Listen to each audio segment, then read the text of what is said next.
2027 batch యొక్క English సబ్జెక్ట్లో lesson 2లో ఉన్న సంబంధించిన ఒక పోయం గురించి డిస్కస్ చేయబోతున్నాను అనమాట. సో పోయం పేరు వచ్చేసరికి a tiger in the zoo. So వచ్చేసరికి ఈ పోయంలో మనకి ఏముంటుందంటే ఒక టైగర్ గురించి ఉంటుంది అనమాట. టైగర్ జూలో ఉంటే ఎలా ఉంటుంది, జంగిల్లో ఉంటే ఎలా ఉంటుంది, అడవిలో ఉంటే ఎలా ఉంటుంది, జూ. మనందరం కూడా జూకి వెళ్తాం, తెలంగాణ ఉన్న యానిమల్స్ని ఇక్కడ చూస్తుంటాం. బట్ ఇతను ఇక్కడ వచ్చేసరికి పోయంలో దాని మూమెంట్ ఎలా ఉంటుంది, దాని ఫీలింగ్, దాని ఇన్నర్ ఫీలింగ్ ఎలా ఉంటుంది, దాని జూలో ఉండడం వల్ల జూలో ఉంటే అది హ్యాపీగా ఉంటుందా, జంగిల్లో ఉంటే ఫారెస్ట్లో ఉంటే హ్యాపీగా ఉంటుందా అనేది ఈ యొక్క పోయం అంతా చెప్తూ ఉంటుంది అనమాట. సో ఫస్ట్ అయితే పోయం మీకు చదివి వినిపిస్తాను. ఆఫ్టర్ దట్ మీకు దాని మీనింగ్ చెప్తాను. He stalks in his vivid stripes, the few steps of his scales, on pads of velvet weight in his quiet rage. He should be lurking in shadow, sliding through long grass, near the water hole, where plump deer pass. He should be snarling around houses, at the jungle's edge, baring his white fangs, his claws, terrorizing the village.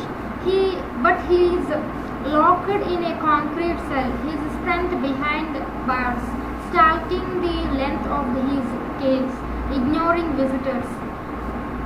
He hears the last voice at night, the patrolling cars, and stares with his brilliant eyes at the brilliant stars. So ఇక్కడ వచ్చేసరికి మనకి some words అనేది important, ఇవి గ్లాసరీకి important. అలాగే at the same time English మాట్లాడతారు కదా, మాట్లాడినప్పుడు ఇలాంటి వర్డ్స్ యూజ్ చేస్తే ప్రొఫెషనల్గా ఉంటుందన్నమాట. అయితే ఇక్కడ ఫస్ట్ ఆఫ్ ఆల్ స్టాల్క్స్ అని ఇచ్చాడు. He stalks in his vivid stripes.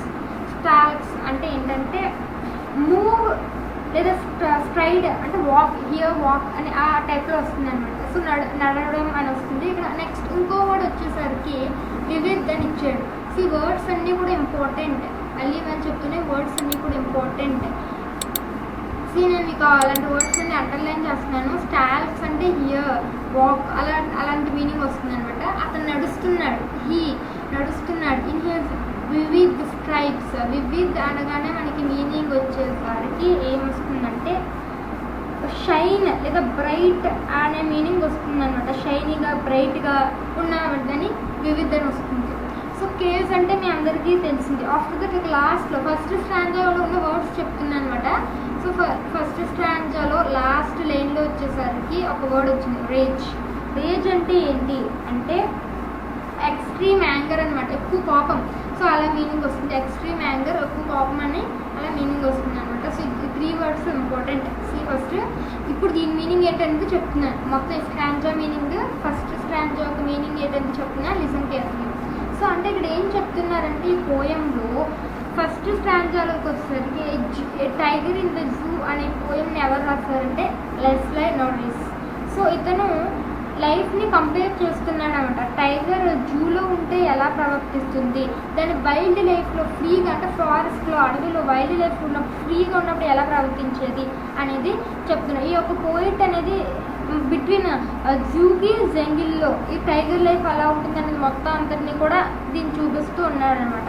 So అంటే ఇక్కడ కేజెస్లో ట్రాప్ అయిన యానిమల్స్ కోసం సింపతి చూపిస్తూ ఈ లెసన్ అనేది, ఈ పోయం అనేది రాశాడు అనమాట. హ్యూమన్స్ యొక్క క్రూయాలిటీ, మన ఎంటర్టైన్మెంట్ కోసం యానిమల్స్ని, ప్రతి ఒక్క యానిమల్స్ని క్యాప్చర్ చేసి వాటిని ట్రాప్ చేసి కేజెస్లో బంధిస్తున్నాం మన ఎంటర్టైన్మెంట్. అంతే కదా, జూకి మనం ఎందుకు వెళ్తున్నాం, యానిమల్స్ చూడడానికి వెళ్తున్నాం. దీనివల్ల మన జూ కోసం టికెట్ కోసం ఒక అమౌంట్ అనేది పే చేస్తాం. సో టికెట్ పే చేస్తాం, దానివల్ల ఏంటి వాళ్ళు డబ్బులు వస్తున్నాయి. అంటే మన ఎంటర్టైన్మెంట్ కోసం కానీ మనం ఎవరు జూకి వెళ్ళలేదు అనుకోండి, ఎవరు రావట్లేదని వాళ్ళు ఇక్కడ నుంచి యానిమల్స్ని బంధించరు.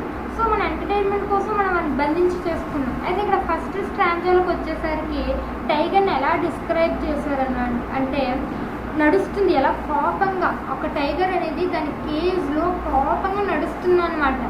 ఇన్ హిస్ వివిడ్ స్ట్రైప్స్ అంటే దాని ఎల్లో కలర్ స్కిన్ మీద బ్లాక్ కలర్ ఉంటుంది కదా. సో అలా వివిడ్ స్టెప్స్ అంటే బ్రైట్గా అలా నడుస్తుంది అనమాట అని చెప్తున్నారు. అయితే అతని మూమెంట్స్ కూడా లిమిటెడ్, కేజ్లో ఎలాగ లిమిటెడ్ అంతే కదా. మీరు రోడ్డు మీద ఉన్నారు, మీరు ఎలాగ ఈ చెవి నుంచి ఆ చెవి మీకు నచ్చిందని నడుచుకొని వెళ్ళొచ్చు. బట్ ఒకవేళ ఒక రూమ్లో ఉన్నారు, మీరు రూమ్లో డోర్ లాక్ చేసి ఒక రూమ్లో ఉన్నారు, ఎలా నడుస్తారు, రూమ్లోనే నడుస్తారు. ఇంకా రూమ్లో బయటకు నట్ట లిమిటెడ్ అంటే మూమెంట్స్ ఉంది లిమిటెడ్. ఫ్రస్ట్రేటెడ్. సో దానివల్ల టైగర్ అనేది ఫ్రస్ట్రేటెడ్గా ఫీల్ అయ్యింది. దానికి క్వైట్ రేజ్ అంటే ఏంటి, కోపం అనేది వచ్చింది. ఎందుకు, హెల్ప్లెస్గా ఉంది అది. దాని కోపాన్ని కూడా ఆఖరికి అది చూపించుకోలేదు, దాని కోపాన్ని కూడా అది బయటకు చూపించుకోలేక అంతలా ఉందని ఫస్ట్ స్ట్రాంజాలో మనకు చెప్తున్నారు. కమింగ్ టు సెకండ్ స్ట్రాంజాకి వచ్చేసరికి ఇక్కడ ఈ వర్డ్స్ అనేవి ఇంపార్టెంట్. సేవ్ ఏ వర్డ్స్ అనేది చెప్తున్నాయి. First of all he should be lurking in shadow. ఈ వర్డ్ ఉంది, అండర్లైన్ చేస్తున్నాను మీకు స్క్రీన్లో చూసినట్లయితే. సో ఈ వర్డ్ యొక్క మీనింగ్ ఏంటి అంటే, ప్రతిదీ మీరు ఇలా మీనింగ్ తెలుసుకొని చదివితే మీకు ఇంగ్లీష్ కూడా లాంగ్వేజ్ ఇంప్రూవ్ అవుతుంది అనమాట. అందుకే చెప్తున్నాను మీకు. సో లర్కింగ్ అంటే మీనింగ్ ఏంటంటే waiting in a hidden place, ఒక హిడెన్ ప్లేస్లో ఒక దగ్గర దాక్కోవడం అనమాట. నెక్స్ట్ సెకండ్ వచ్చేసరికి స్లైడింగ్ అంటే ఏంటి, స్లైడింగ్ వచ్చేసరికి స్లైడింగ్ అంటే ఒక సర్ఫేస్ మీద స్మూత్గా వెళ్ళడం అనమాట, అంటే జారడం కానీ ఇలాంటి మీనింగ్ వస్తుంది అనమాట. నెక్స్ట్ లాస్ట్ లైన్లో చూసేసరికి ప్లంప్ అనే ఒక వర్డ్ ఇచ్చాడు. ప్లంప్ అంటే వచ్చేసరికి ఫ్యాట్, చప్పి అని మీనింగ్ వస్తుంది అనమాట. అంటే ఇక్కడ ఏం చెప్తున్నారు, he should be lurking in shadow sliding through long grass near the water hole where plump deer pass. అయితే ఫస్ట్ స్టాంజాలోకి వచ్చేసరికి మనకి ఏం చెప్పారు, ఆ టైగర్ అనేది జూలో ఉంటే ఎలా ఉంది అనేది చెప్పారు. ఎలా ఉంది, చాలా కోపంగా ఉంది. జూలో ఉన్నప్పుడు టైగర్ ఎలా ఉంది, చాలా కోపంగా ఉంది. సో ఫస్ట్ స్టాంజాలో దీని గురించి చెప్తే, సెకండ్ స్టాంజాకి వచ్చేసరికి మనకి టైగర్ అనేది జంగిల్లో, జంగిల్ అనుకోవచ్చు లేదా ఫారెస్ట్ అనుకోవచ్చు. సో అంటే అడవిలో ఎలా ఉంటుంది అని చెప్తున్నారు. ఎలా ఉంటుందంటే జంగిల్లో ఉంటే దాన్ని బట్టి అది చాలా హ్యాపీగా ఫుల్ ఆఫ్ ఫ్రీడమ్తో ఉంటుంది. అంతే కదా, మీరు ఒక రూమ్లో బంధిస్తుంటే ఎలా ఉంటారు, డల్గా ఏంటి ఇలా బంధిస్తారు అనుకుంటారు, జైల్లో ఉన్నట్టు ఉంటుంది. సో అలాగే దీన్ని సెకండ్ స్టాంజాలోకి వచ్చేసరికి మనకి ఏం చెప్పారంటే, టైగర్ అనేది ఒకవేళ దాని హోమ్ అంటే ఏంటి, వైల్డ్గా ఆ ఫారెస్ట్లో ఉన్నట్లుంటే గ్రాస్ మధ్యలో దానికి నచ్చినట్టు అలాగా గ్రాస్లో గడ్డిలో దాని షాడోస్ మధ్య నుండి అలా వెళ్తూ దానికి నచ్చిన ఏదో ఒక వాటర్ హోల్ దగ్గర, అంటే ఒక రివర్ దగ్గర కానీ లేదా ఒక చెరువు దగ్గర కానీ ఒక దాని యానిమల్స్ కోసం వేట కోసం వెయిట్ చేస్తూ ఉంటుంది. ఆ నీడలు దాక్కొని, హిడెన్ ప్లేస్ అన్నాడు కదా, అంటే ఇది దాక్కొని అనమాట. దాక్కొని ఏదైనా యానిమల్ వస్తుంది దాన్ని తినేద్దామను ఇంకేదో దానికోసం అని వెయిట్ చేస్తూ ఉంటుంది. ఒక దగ్గర దాక్కొని దాని డియర్ కోసం కానీ. ఇక్కడ ప్లంప్ అన్నాడు కదా, అంటే ఫ్యాట్ కానీ చబ్బి కానీ, అంటే లావుగా దిబ్బగా ఉన్న ఒక మంచి డియర్, అంతే కదా, ఆ మంచి లావుగా దిబ్బగా ఉన్న డియర్ తింటే దానికి ఇంకా బాగా కడుపు నిండుతుంది. సో అలాంటి డియర్ కోసం వెయిట్ చేస్తూ ఉంటుంది అని చెప్తున్నారు. అండ్ నెక్స్ట్ స్టాంజాకి వచ్చేసరికి ఇక్కడ చూస్తే he should be snarling around houses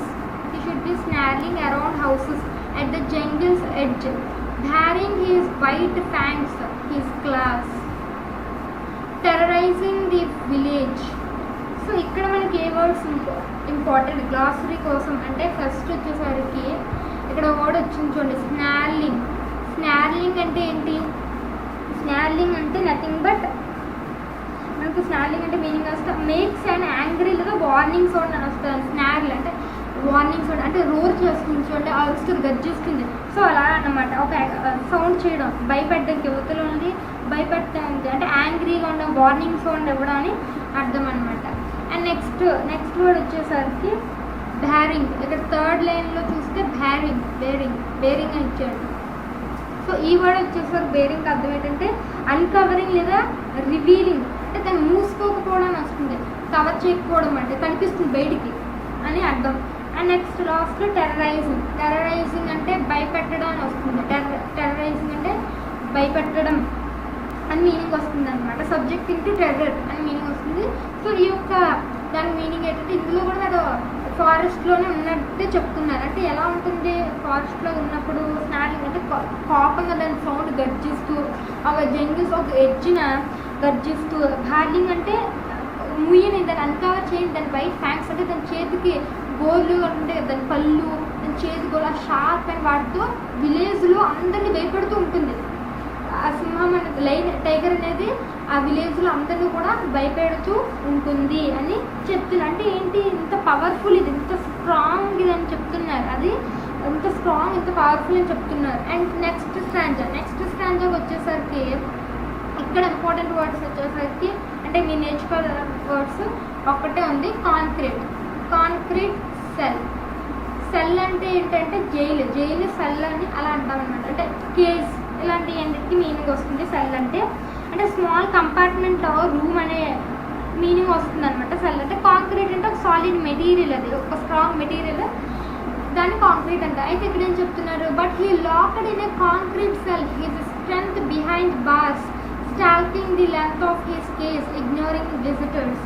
అయితే ఇంత పవర్ ఉంది కదా టైగర్కి, ఇది అరిస్తే అందరూ కారిపోతారు, చాలా పవర్ఫుల్ కదా టైగర్. కానీ ఇంత పవర్ ఉండి ఏంటి లాభం? దీన్ని ఎప్పుడు కూడా కేజ్లో ఒక కాంక్రీట్ సెల్ బంధించి ఉంచేస్తున్నారు. దీని పవర్ని ఎలా చూపించగలుగుతుంది ఎవతలోకి? సో అలా అది ఆలోచిస్తూ వచ్చిన విజిటర్స్ని కూడా ఇగ్నోర్ చేస్తుంది, వాళ్ళు పట్టించుకుంటారు. మనం చూడడం కదా వాళ్ళని పట్టించుకోకుండా దాన్ని మట్టుగా అది వాకింగ్ లోపల కేజ్లోనే వాకింగ్ చేసుకుంటూ బందీగా నడుస్తూ ఉంటుంది అని చెప్తున్నారు. నెక్స్ట్ లాస్ట్ స్టాంజర్ వచ్చేసరికి ఏం వర్డ్స్ ఇంపార్టెంట్ అంటే, he hears the last voice at night, the patrolling cars, and stares with his brilliant eyes at the brilliant stars. Patrolling అనే వర్డ్ ఉంది. సో patrolling అంటే తిరగడం అనమాట. సో పోలీసులు వాకింగ్ అరౌండ్ అనే ఏరియా టు గార్డ్ ఇట్ అంటాం. Night time పోలీసులు ఎవరైనా దొంగలు వస్తారు ఏంటని తిరుగుతుంటారు చూడండి, దాన్ని ప్యాట్రోలింగ్ అంటారు అనమాట. అబ్జర్వ్ చేయడం కోసం పోలీసులు అలాంటిది. సో అయితే ఫారెస్ట్ వాళ్ళు తిరుగుతూ ఉంటారు అక్కడ జూ ఆఫీసర్స్ అనమాట. అయితే ఏంటి, దీనికి లాస్ట్ కూడా నైట్కి వచ్చేసరికి ఎప్పుడు కూడా టైగర్ అనేది నాట్ ఓన్లీ టైగర్, ఇక్కడ ప్రతి ఒక్క including every wild animal include చేస్తూ వాళ్ళ గురించి చెప్పారనమాట. అంటే మనుషుల యొక్క సెల్ఫిష్నెస్, క్రూయాలిటీ ఇలా ఉంటుంది. మనం మన ఎంటర్టైన్మెంట్ కోసం వాటిని బంధించేస్తున్నాం, వాటిని ఫ్రీగా వదలకుండా ఇలా చేసి హింసిస్తున్నామని చెప్తున్నారు. అదేంటి, టైగర్ కూడా లాస్ట్ నైట్ కూడా ప్యాట్రోలింగ్ కార్స్ అన్ని సౌండ్ వింటూ బాధపడుతూ, స్టార్స్ తుక్కు చూస్తూ బాధపడుతూ ఒంటరిగా పవర్లెస్గా అనిపిస్తుందని చెప్తున్నారు. ఇదన్నమాట. సో అంటే ఫైనల్గా ఇక్కడ ఏం చెప్తున్నారంటే, టైగర్ ఒక లైఫ్ అనేది వైల్డ్ లైఫ్లో ఎలా ఉంటుంది, జూలో ఉన్నప్పుడు ఎలా ఉంటుంది. మనం దాన్ని ఎంటర్టైన్మెంట్ కోసం చూస్తున్నాం, కానీ అవతల నాట్ ఓన్లీ టైగర్ మిగతా అన్ని యానిమల్స్ కూడా బాగా సఫర్ అవుతున్నాయని చెప్తున్నారనమాట. ఇదే. సో నేను ఆల్రెడీ ఇంగ్లీషే కాదు హిందీలో లెసన్స్ కంప్లీట్ చేస్తాను. మీరు హిందీలో కూడా మీకు లాస్ట్లో ఎండ్ కార్డ్లో వీడియో ఎండింగ్లో ఇప్పుడు ప్లే అవుతుంది, మీకు ప్లేలిస్ట్ ఉంటుంది AP 10th క్లాస్ హిందీ అని. సో అందులో హిందీ లెసన్స్ అన్నీ, ఆల్సో ఇంగ్లీష్లో కూడా అన్ని లెసన్స్ నేను కంప్లీట్ చేసేస్తున్నాను. అండ్ మీకు అవి కూడా కావాలంటే ప్లేలిస్ట్లో పైన ఐ కలర్ ఒక బొమ్మ ఉంటుంది. సో దాన్ని క్లిక్ చేస్తే మీకు ప్లేలిస్ట్ ఉంటుంది AP 10th క్లాస్ ఇంగ్లీష్ అని. దాన్ని కూడా మీరు చూస్తే అందులో అన్నీ మీకు అవైలబుల్గా ఉంటాయి, ఇంగ్లీష్ లెసన్స్ అన్నీ కూడా. అండ్ రిమైనింగ్ అన్ని లెసన్స్ వీడియోస్ కూడా నేను యాజ్ సూన్ యాజ్ పాసిబుల్ అంత ఎర్లీగా పోస్ట్ చేయడానికి ట్రై చేస్తాను. Thanks for watching.